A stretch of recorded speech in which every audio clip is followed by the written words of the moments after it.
Bismillahirrahmanirrahim. Assalamualaikum warahmatullahi wabarakatuh. Sahabat yang selalu dirahmati Allah Subhanahu wa taala. Di video kali ini saya akan membacakan sebuah kisah dari bab kisah-kisah sahabat dalam kitab Fadil Amal, yaitu sebuah kisah ketika Sayyidina Ali radhiyallahu anhu melewati sebuah kuburan. Kumail rahmatullahi alaihi bercerita, suatu hari aku berjalan bersama Ali radhiyallahu anhu hingga tiba di sebuah hutan. Lalu Ali radhiyallahu anhu mendekati sebuah kuburan sambil berkata, "Wahai penghuni kubur, wahai penghuni tempat sunyi, wahai yang tinggal sendirian di tempat yang menakutkan, bagaimanakah kabar dan keadaanmu?" Kemudian ia berkata, "Adapun kabar kami di sini, hartamu telah dibagi-bagikan setelah kepergianmu, anak-anakmu telah menjadi yatim, dan istri-istrimu telah menikah lagi. Inilah berita kami. Ceritakanlah sedikit tentang kalian." Seraya menoleh kepadaku, ia berkata, "Wahai Kumail, seandainya mereka boleh dan dapat berbicara, mereka akan berkata, sebaik-baik bekal ialah takwa." Setelah berkata demikian, ia menangis.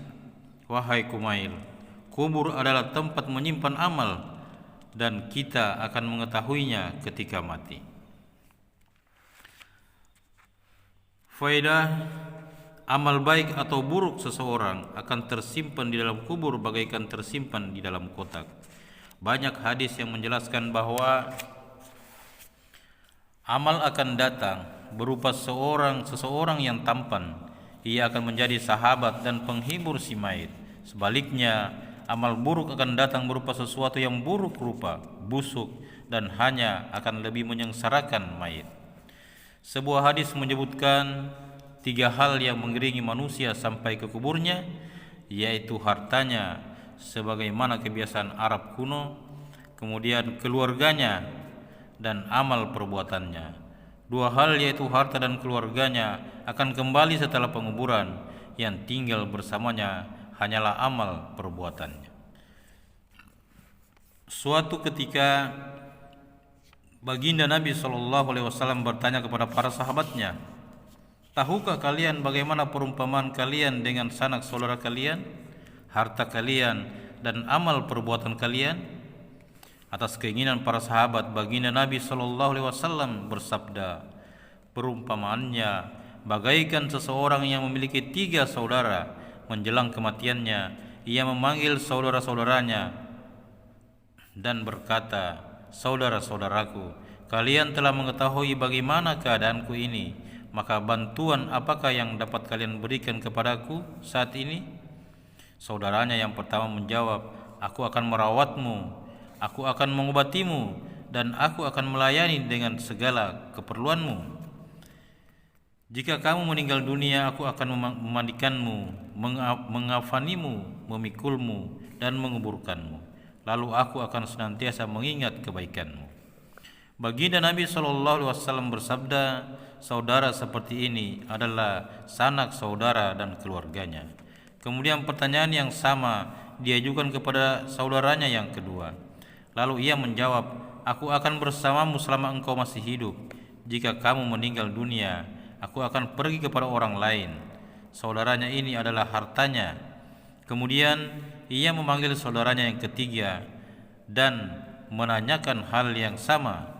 Saudaranya yang ketiga menjawab, "Meskipun di dalam kubur, aku akan bersamamu. Di tempat yang menakutkan, aku menghibur hatimu. Dan ketika kamu dihisab, aku akan duduk dan memberatkan timbangan amal baikmu."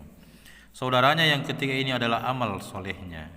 Baginda Nabi SAW bersabda, "Kini sebutlah, manakah saudara yang memberi manfaat?"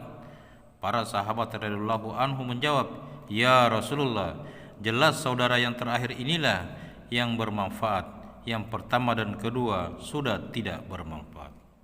Alhamdulillah, kita telah mendengarkan sebuah kisah dari bab kisah-kisah sahabat tentang Sayyidina Ali radhiyallahu anhu melewati kuburan. Semoga kisah ini bisa memberi inspirasi kepada kita semua sahabat yang insyaallah dirahmati Allah Subhanahu wa taala untuk lebih meningkatkan ketakwaan kepada Allah Subhanahu wa taala untuk bekal di akhirat nanti. Semoga apa yang kita dengarkan dapat kita kesankan dalam hati. Kita niat amal untuk kita sampaikan kepada saudara-saudara kita yang belum mendengar perkara ini. Demi kesempurnaan majelis ini, mari kita tutup dengan doa kafaratul majelis. Subhanakallahumma bihamdi asyhadu an la ilaha anta astaghfiruka wa atubu ilaik. Assalamualaikum warahmatullahi wabarakatuh.